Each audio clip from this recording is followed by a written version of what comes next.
We are indeed live. Here we go. Hey, Wow. how we doing, everybody? How we doing? Good afternoon, everybody. The 9. I am Corey. Down below, we have Natalie, and we have Ethan, and we have a very, very, very special guest today. He's a very good friend of mine. I've known him for a couple of years. He writes for Sporting News, amongst other things. He's a really, really good guy. Everybody, please give me a warm round of applause for my guy, Bill Bender. Thank you. Appreciate it.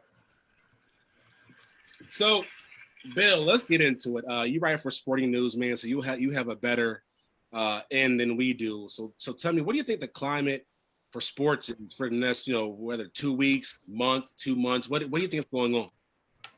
I think it's a lot of uncertainty.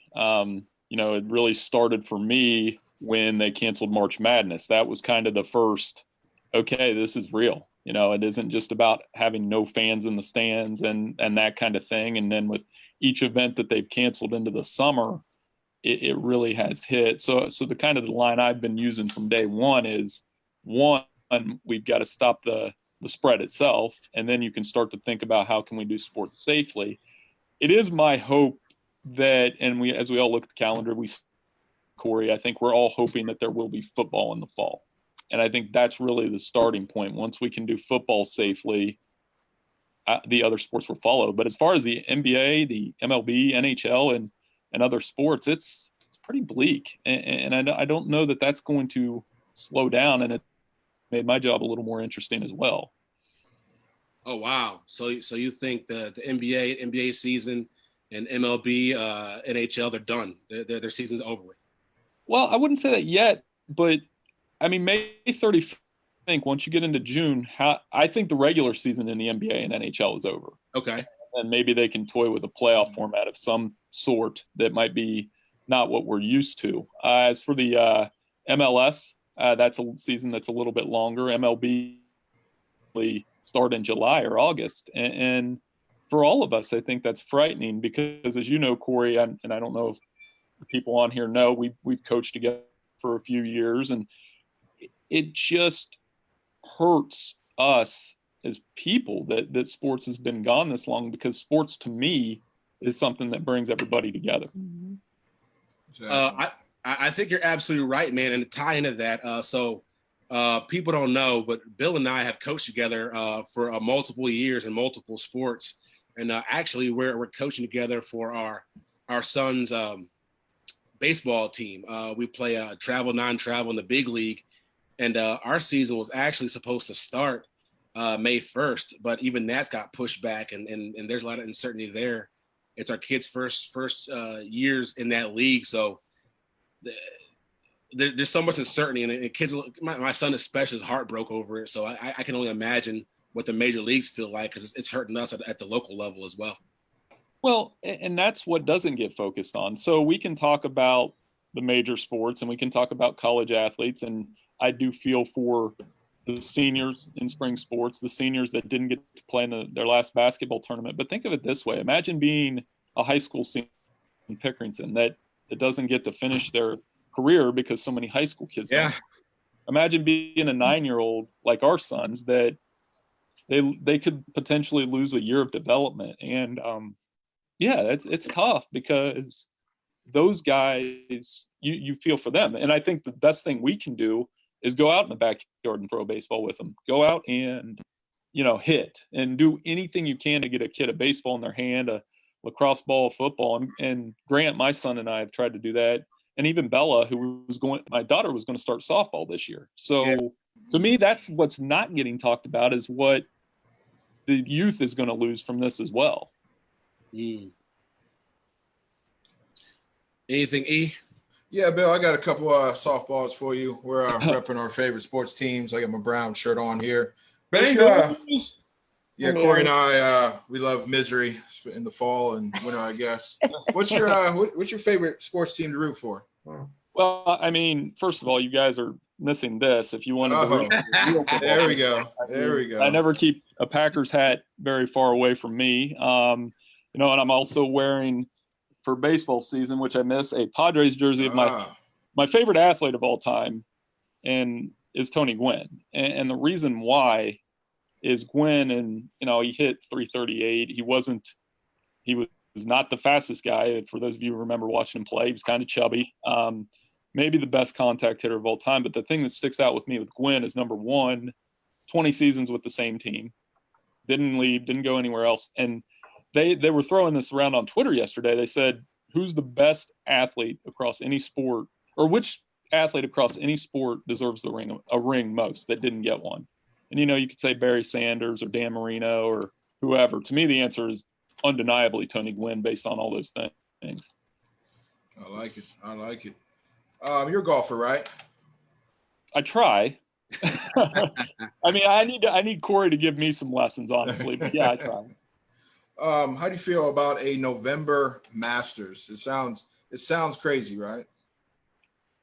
Nothing sounds crazy at this point in terms of dates. And I say that in terms, Great point. I cover college football for Sporting News. So one of the things to keep in mind there is, living in Columbus, how big Ohio State is. If the students can't be on campus, they're not going to have football practices. So I think football could get pushed back a little bit. A November Masters, I mean, I'm open to it because that would mean we would have a golf tournament. We would have something. Very true. That, and a tradition. That means that we got through it in some ways. I honestly thought at the beginning of this whole thing, the way I was kind of seeing it, and missed the timetable, obviously, I thought the Masters would have been the first major sporting event we could have maybe had back. But obviously, when that got wiped out, and did the U.S. Open get wiped out already? I hope not, but I'm not sure. No, just the British canceled. Yeah. Mm-hmm. So, Natalie, there's no news on that yet, is there? Not that I've seen. The PGA Tour released some dates yesterday. It just pushed back like the Masters and the US Open and canceled the British Open, but that's all I saw. The most recent one, at least. There was some rumors swirling, but the Memorial released a statement saying, hey, we'll let you know what's going on. Don't feed into the rumors. So far, we don't know anything yet there. All right, Bill, another question for you. What to date has been your personal biggest interview, and how'd you feel when you were doing that? I've gotten that question a few times. I've been in press conferences with, the best athletes, I've been in a Michael Jordan press conference or a Tom Brady. I've asked Bill Belichick a question and gotten a non-answer. So all of those things have happened. I think the story I always like to tell is when I was 21 or 22 as an intern, and I covered a Lakers Wizards game. And this was when Jordan was with the Wizards. As Corey knows, Jordan is the greatest basketball player of all time. He'll tell you that up front. So Jordan was with the Wizards. Kobe and Shaq were with the Lakers. Patrick Ewing was an assistant coach, and Magic Johnson was with ESPN at the time. So you had, in a 2-hour span, I was around 5 of the greatest athletes of all time in basketball anyway.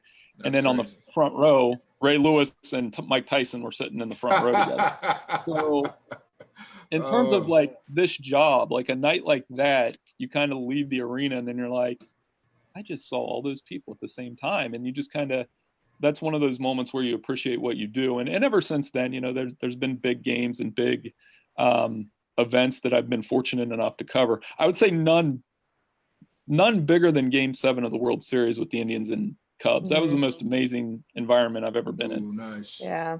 I wasn't at the game, but I was out in the fan center area right outside the field. It wasn't too fun at the end of the game, but it was fun during it. Yeah. And that's, if you take this career or get into this career, those are the moments you appreciate most, because you think about when Rajai Davis hit the home run, it was wild. And then the Cubs win, and then you're in the locker room after, and Bill Murray's standing around with a champagne bottle, and in the moment, like with you guys in golf, in the moment you're focused and you're doing your job, but it's really not till you get in your car where you truly appreciate what you get a chance to do. That's Great. awesome. Just a kind of side note for anybody that's an attendee listening in. If you don't know, you're welcome to send us comments, send us questions, weigh in on some of this conversation. At the bottom of your screen, you'll see a chat section. Just click that button and a window will pop up, and we might type some stuff in there. Might see what some other people are saying. So you want to chime in, you are more than welcome to. Hey, Jason said Bo Jackson, the greatest athlete, man. That's hard to argue, man. That is really, really hard to argue. I say greatest basketball, and that's the thing with me and you, because everybody does like to do the Michael Jordan, LeBron thing. Yeah.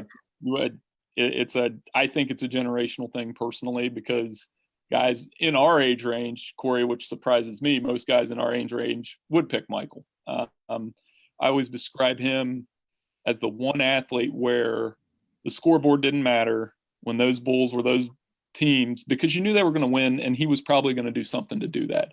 And there are LeBron's in that class, Tiger's in that class. I would argue Tom Brady. Those are the ones that are bigger than the game. Bo Jackson, and just as an athlete, probably the greatest athlete I've ever seen. Just if we're talking the things he did on baseball fields, football fields, apparently I've heard legends about his track days and everything else. I always tell people, I think you go back and look at his stats for the NFL, he averaged over 5 yards a carry, which is obscene for any running back. And he was one that did that. Cool. All right, people. So now we're going to get into our topic of the day. And people, attendees on Facebook, we want you to weigh in on this as well. The question I have to ask you is, what is the very first thing you're going to do when the quarantine is over? The very first thing. Natalie, it's on you.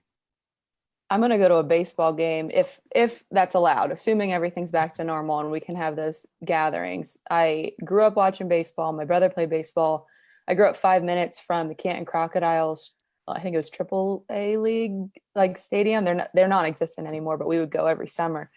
So once everything's back to normal, I just want to sit in some bleachers, watch a game for a couple hours and relax. That's what I'm looking forward to the most. Ooh. Great answer. What you got, Ethan? I think for me, it will be going to a swimming pool.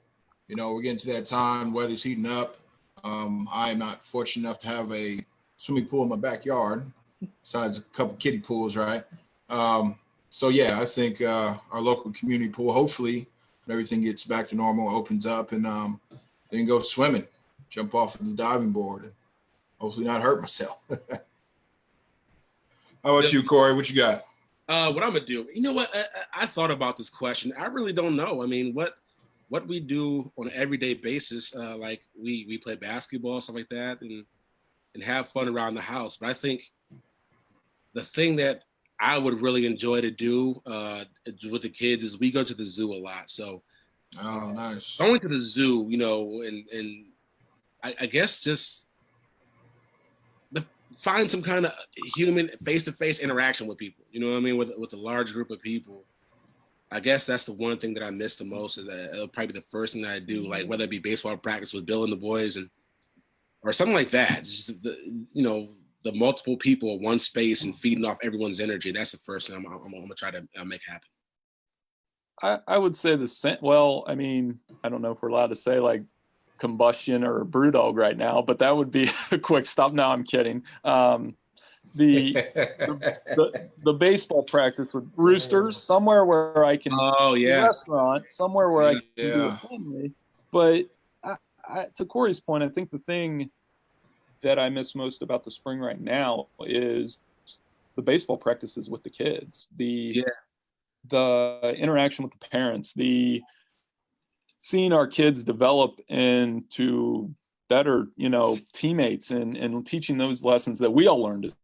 And probably go out for a round of golf. Well, I do that, but it's hard to get all of my friends together because of different things, and probably go out with those guys and from there and all those other things that we took for granted. Like, for my wife, it would be concerts.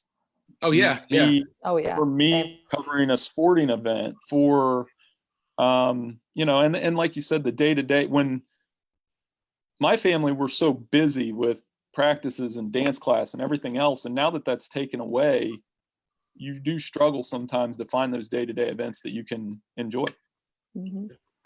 We've got two people. One, Sherry on Facebook, said she's looking forward to having a cookout and just having a party with Oh people over. yeah. That sounds awesome. Nice. And For those who Kelly, don't know, I'm a beast on that grill. I'm a beast on that grill. I mean, Ethan has tried it.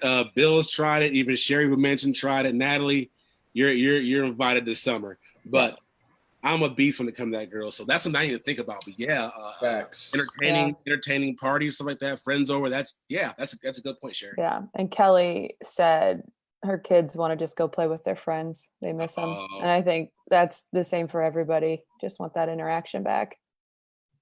You know, Lincoln had his first classroom yesterday, to where he got in front of all of his friends, and just to see him light up from seeing all of his friends' faces all at one spot. You know, even though it was in this digital age we're living right now, strictly digital, it was cool to see him light up and ask and talk to his friends in that capacity. So the idea of them getting back together is something I would like to see. So another good point, Kelly. That's a very good point.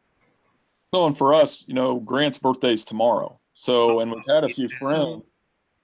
So you've had to get creative, whether it's a meeting like this, you have a Zoom birthday party, or we'll have his teammates come over and write a happy birthday message in the driveway, or, you know, luckily I think we have a food truck coming through the neighborhood tomorrow. And that, Nice. and those are hard, but I mean, I'll give at least our kids credit in terms of, you know, some days they do drive each other crazy a little bit, but they've been pretty good for something that is completely unfair to any grade school or high school kid to not be able to be around their friends this long. Yeah. Oh, that's a big one. Be able to bring in your groceries without having to actually wash them down. Yeah. Oh yeah, that's true. Yeah, I mean, Yeah. I get that. I 100% get that. That's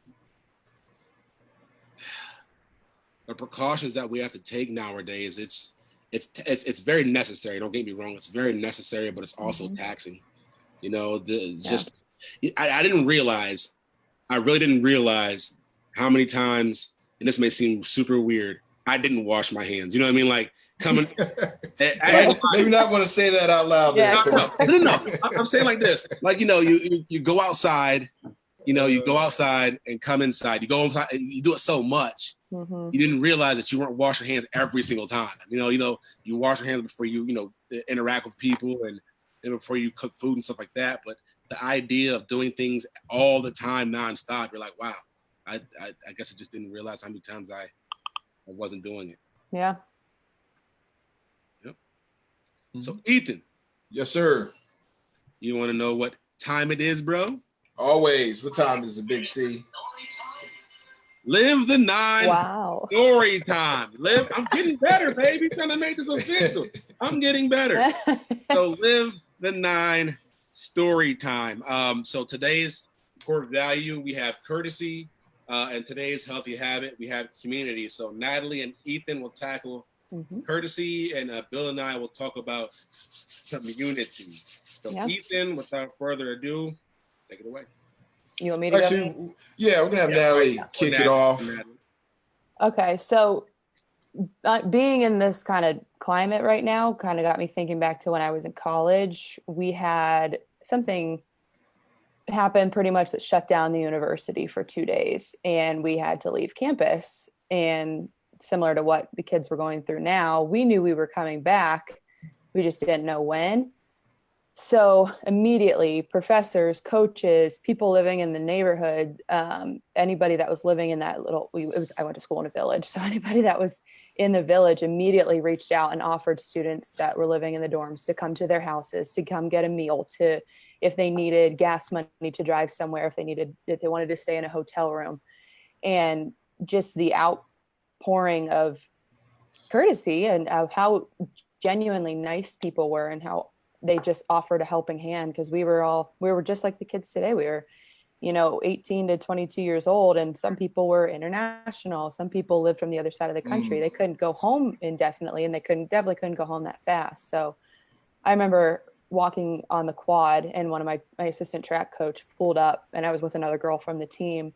He was like, "Get in, I'll get you back to your dorm. We'll get what you need, and I'll get you where you need to go." And it was just, I remember that being like the most perfect example of courtesy that I've seen in my life, because it was, even though courtesy can be very minuscule and it can be just one person having good manners to another, it was just such a grand scale to see all these thousands of people working together to help.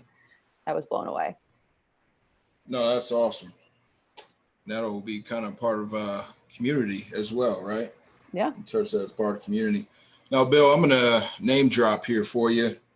This story from back in 2001. I was going into my junior year of high school, and a golfer by the name of Tiger Woods came into town to put on one of his local clinics. A lot of people might not know that back in the day, he would go around to different cities and just put on little clinics for his foundation and what have you.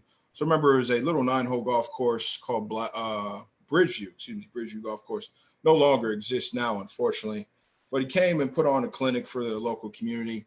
And not only that, there was a select few that actually got to do a little meet and greet with him. And it was actually beyond a meet and greet. He kind of gave you a quick little 5-minute lesson or so. And I was extremely fortunate to be selected to be one of those students. Shout out to my golf pro at the time that got me in that door there. And it was just life changing, meet my idol, and to just not only just see him, but have him watch me hit a golf ball. It was crazy. It was crazy. It's still crazy when I think about it today. I was extremely nervous. I think I shanked the first 2 or 3, but I hit one good one. I pured my last one, and we kind of smiled at each other. And I'll always remember that. And I just think it's a great life lesson to people out there that no matter who you are, how big you are, how much money you have, what have you, that you're never too big to be courteous to somebody. Because I tell students all the time, like, one kind act or one act of courtesy is life changing. You can change the world with one kind act. So I just thought it was really cool that even at his peak right then, he was still courteous enough to come out and do that and spread the game of golf. So there's my name drop for you there, Bill. It's a good one. It's a really good one. It's my trump card. There you go. All right, Bill. So talk about community. So we both live in Pickerington. What do you have any kind of stories about community? I just think this community in itself being so sports centric, I always tell people, think of a town. I wrote the story for Sporting News a couple of years ago. When you live in a town of 20,000 people, and then you've got 6 or 7 active NFL guys in the league now, you have more on the way all over Division I, and then you have the nation's number 2 player going to Ohio State next season from Pickerington. And Corey and I have been out on those PYA fields and seen the kids develop and seen how competitive the culture is. But I don't think it's competitive in a way that, for me, the best part is, like you said, meeting the other parents, coaching so many boys and girls that understand that culture. And I say it's competitive, but it's not. It's a couple things that stand out to me. And I've talked to Corey about this. One, it's diverse. It's not just, all white kids, Yes. Black kids. And I think the reason they're so successful in Pickerington is you have that mix. And the mix isn't, there's not a lot of racial tensions here, if we're being upfront about it. It's more everybody's on what can they do to be the most successful on any field.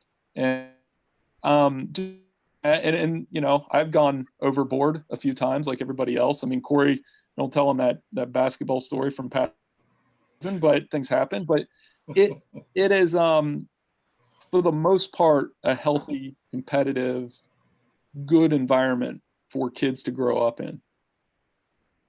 Yeah, it definitely is. And how I feel about community, man. So taking care of a community in your life, you'll have way more than one community. Like I have multiple communities. I have our first tee community of our kids that we get together. I know parents know me. They know Natalie. They know Ethan. We get together on a Saturday during quarantine and hand out clubs to kids in need. We try to go above and beyond for every person, answer questions, and try to help each other.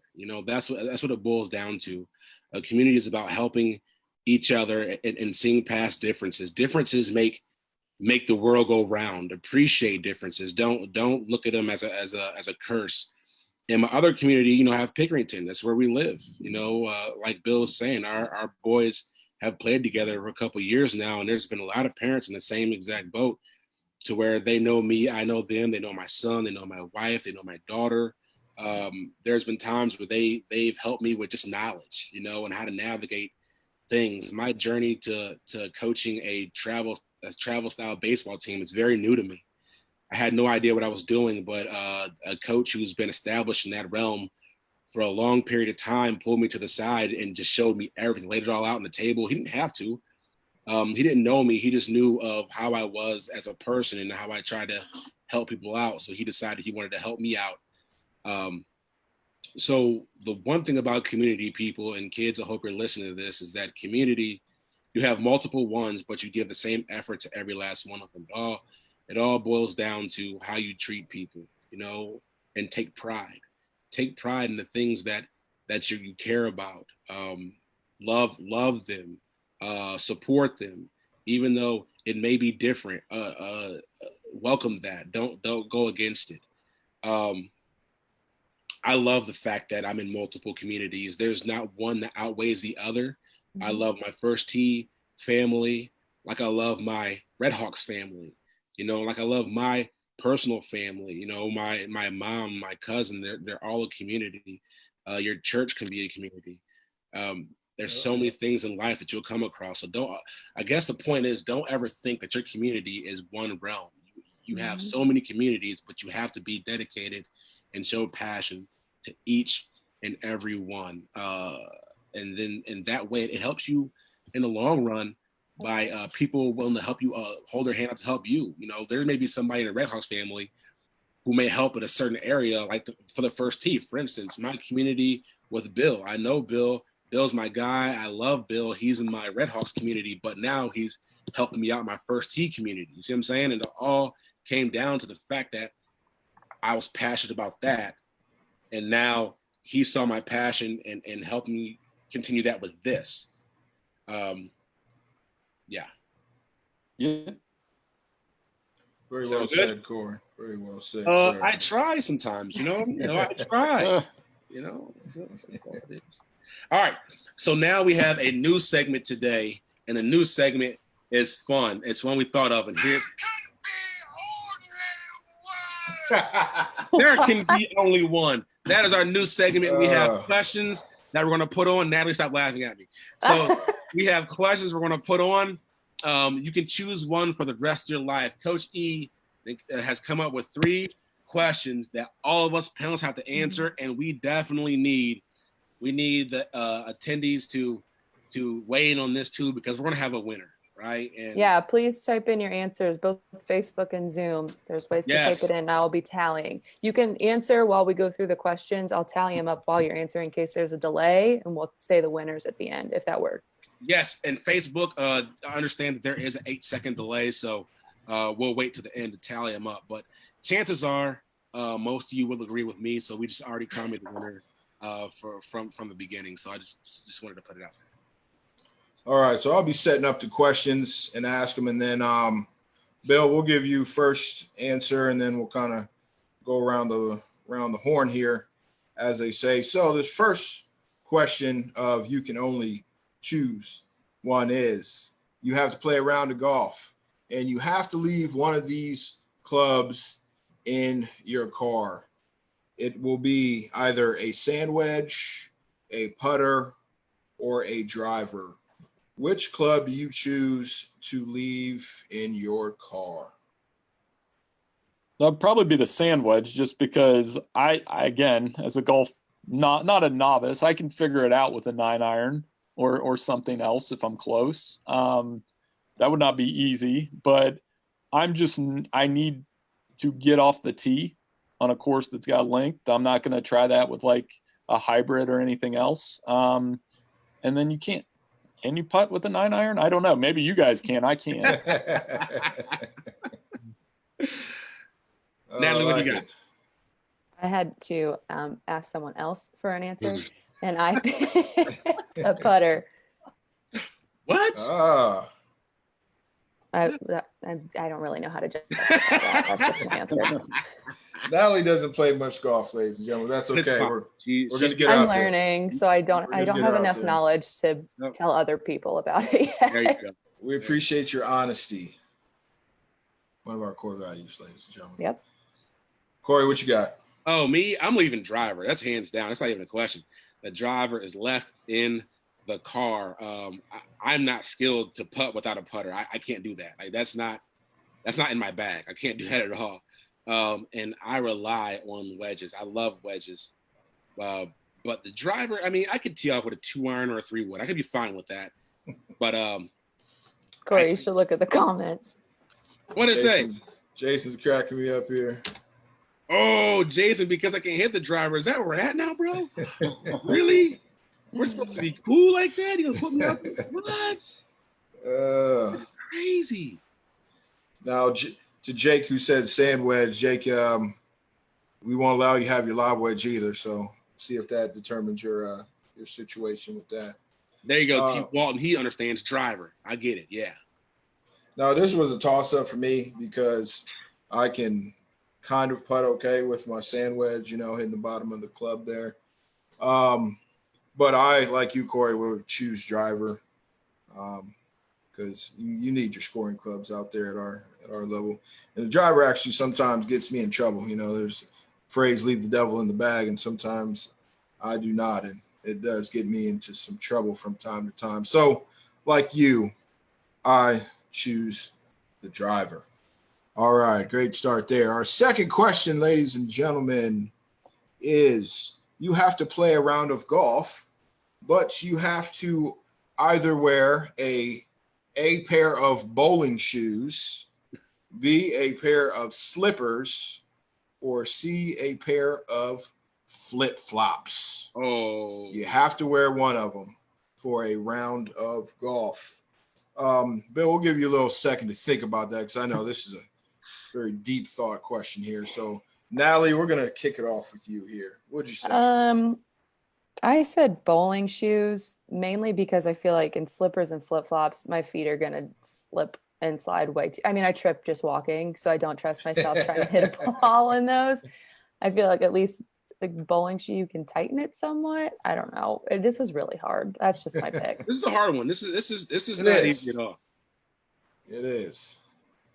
Corey, what you got? Us bowling shoes all the way, man. First of all, bowling shoes are very stylish. I am try to be a stylish guy, and they're pretty dope. I actually, at one point, wanted to own a pair of bowling shoes, but that's besides the point.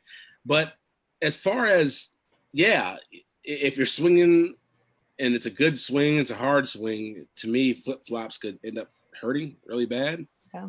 And the slippers, this is a hard one to begin with, but Yeah. I You just think got to pick. it's bowling shoes. It's bowling shoes. Bill, how you feeling? Yeah, that's the right answer. I've seen Corey bowl. That's one sport I got to drop on him, and he knows that. And my wife Kimberly was a college bowler, so nice. So we have those. Yeah. I once did a round in a pair of dress shoes because I forgot all of my other equipment. It was like my golf outing, and I was slipping and sliding all over the place. And I just picture golfing in slippers or flip-flops. You need your feet. And I think with bowling shoes, and you're still going to slide a little bit, but you would slide the least once you, like Corey's, hard swing at it. I'm going to go away from the fray here, and I'm actually going to pick slippers because slippers I have are some moccasins, and they kind of have a little bit of grip on the bottom. Okay. I would say a little more traction than bowling shoes or some flip-flops or sandals. So I'm going to go with my moccasin slippers and hope it's not too wet out there. All right, thank you for your responses, everybody. Evan said flip-flop. I like it. Jake with the bowling shoe. And Miss Caroline saying a sand wedge. All right, thank you for your responses. Keep them coming. Keep them coming. Yep, now I Question know. Number 3. Now, this is a foodie question. Now, for 1 year, you have to eat one type of dessert. Now, it can be any type of dessert within that range. So here are your options. You can only eat either pie, cake, or cookies. Now, it can be any type of cookies. You can have chocolate chip and then a oatmeal cookie another day, or obviously pie. You can have cherry pie one day and then apple the next, and same thing with cake. So we'll, again, start with you, Natalie. Pie, cake, or a cookie? Cookies, hands down. Hands That was down. Wow. That was easy, huh? Yep. Okay. All right. Corey, what you got? I'm a cookie guy, man. Cake and pie is delicious, but nothing beats a traditional chocolate chip cookie, man. That's hard to beat, man. That's really hard to beat. Okay, we got some cookie fans out here, Bill. Bill, what are you saying? Well, I mean, come on now. If you have kids that are 6 and 9, there are periods of the summer where you're at a birthday party every 6 days and have cake. Okay. I love cake. I love, whether it's, and I get to eat cake tomorrow for Grant's birthday as well. So that's the right answer. Cookies is probably the difference, I guess, is the cookies are the easiest answer because they're the easiest to be around the house, but I don't think I could go a year without a piece of cake. Mm. There you go. I like it. I see your points in that, and I see your points, Corey and Natalie, but I have to go with pie. Word. Wow. There's nothing better than a nice warm piece of pie, especially a la mode. You throw some ice cream on top of it, whether it's banana cream or apples. Especially, you have to know I was spoiled growing up because my grandmother makes the best apple pie, homemade apple pie in the world, better than anybody else's. So I have to go with that. And I make a mean sweet potato pie.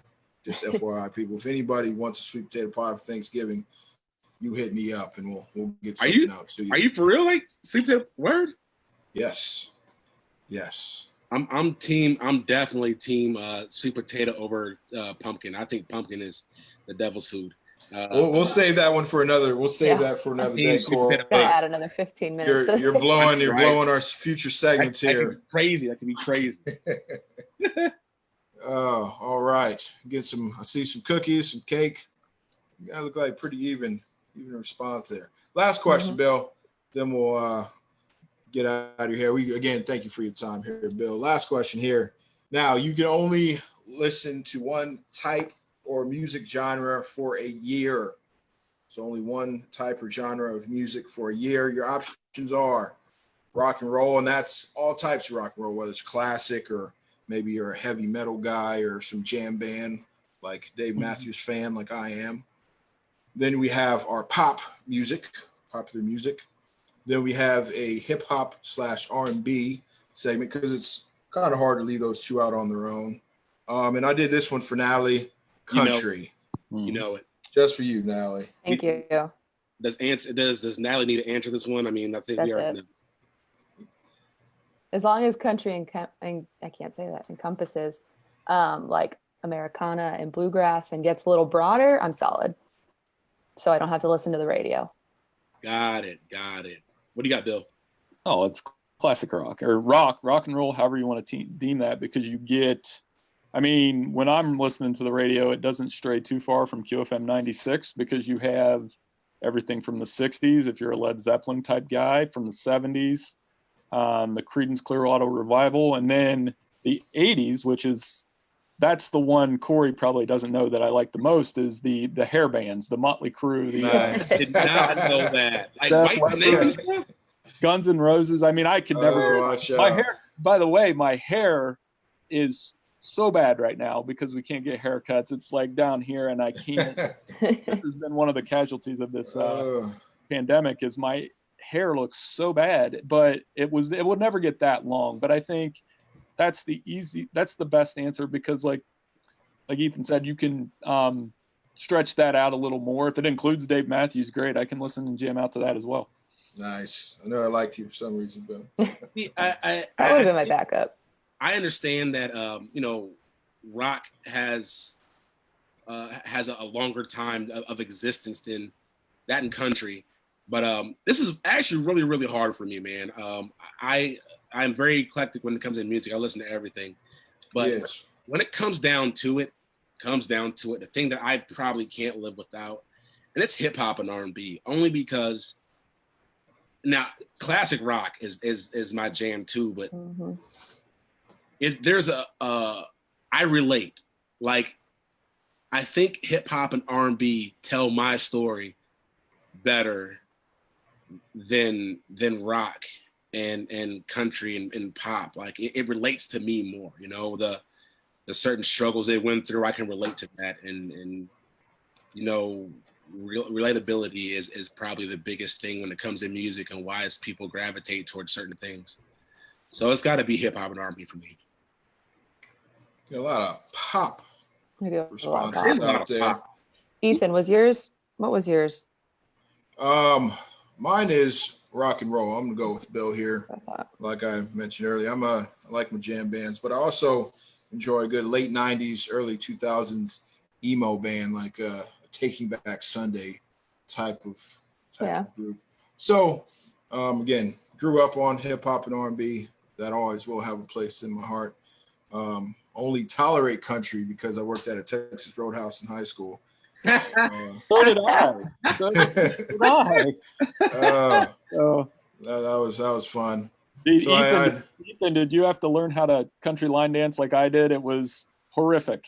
Fortunately, I got out of that. I was a busser that they kind of hit in the back and then threw in the fire, you know, when that time came. But no, so that's the beauty of life, is being able to experience different types of music. And there's a great way we can grow as a community, you know, being part of different communities is relating through that. But yeah, I would say rock and roll is probably the most on my Spotify music search, if I'm being honest here. All right, Natalie, I know you don't have much time to do the tally of our polls here. You're good. I was noting them. All right, who would you say has the most popular choices out of our panelists today? Well, the first question, sandwich, putter, and driver all had 3 votes each. Okay. So those were tied. Okay. Bowling shoes took the win. Cake and cookies tied. So pie was just not, you were the only voter. Oh my goodness. I'll stand by that. And pop beat us all. So pop had the most votes. So there's no winner? So nobody wins. So none of us won. What? That's all right. In your spirit, I think you know who really won. I mean, that's what's out there in your spirit. All right, people. Bill, it is the end of our show, man. Hey, tell them where they can read some of your articles and see what you're doing. Yeah, if you come over to sportingnews.com, you know, like I said, I'm our national college football writer. We obviously have been forced to be very creative, if I can just spin off this for a second. That definitely, take your time. If you are looking for sports during the quarantine, that you have to, there's so many old games on. You can catch up on 30 for 30s. I think The Last Dance will be, I wish they would have done that last week. So we have all of that NFL draft, and we are creative with our content there, which has been another part of this pandemic. So if you visit sportingnews.com, you'll find my work there. And like I said, hopefully it'll be writing about the guys that are and the girls that are actually on the field instead of sitting at home like the rest of us. Cool. All right, everybody, that is our show, and we will see you all next time. Thank you, Bill. Thank you again. Thank you. Great week, everybody. See you Thursday, everybody. See ya.